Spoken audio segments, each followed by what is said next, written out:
તમે હાલમાં જુઓ છો અત્યારે આપણે હાલમાં સિવિલ ખાતે જે પોસ્ટમોર્ટમ રૂમ છે તેની બહાર આપણે ઊભા છીએ અને તમે દ્રશ્યોમાં હાલમાં જોઈ શકતા હશો કેવી રીતે અત્યારે પોલીસ કર્મચારીઓ અને સાથે જ જે હોસ્પિટલના કર્મચારીઓ છે તો બધા જ વહેલી સવારથી જ અહીંયા હાજર છે. મોડી રાત્રે પણ જે મૃતદેહ છે તે આપવાની કામગીરી શરૂ હતી. ચોક્કસથી ગતરોજ જે રાત્રિના સમયે વરસાદ ખૂબ જ પૂરજોશમાં ધોધમાર આવતો હતો, પરંતુ તો પણ ક્યાંક ને ક્યાંક પરિવારના લોકો જે રાહ જોતા હતા તે માટે જે મૃતદેહ આપવાની જે કામગીરી હતી તે શરૂ હતી.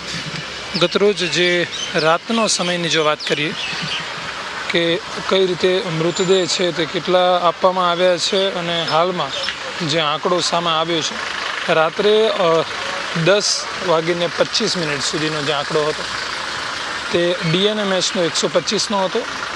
તેમાંથી 124 જે પરિવારજન હતા તેમનો સંપર્ક કરવામાં આવી ગયો હતો અને જે 83 મૃતદેહ હતા તે આપવામાં આવી ચૂક્યા હતા.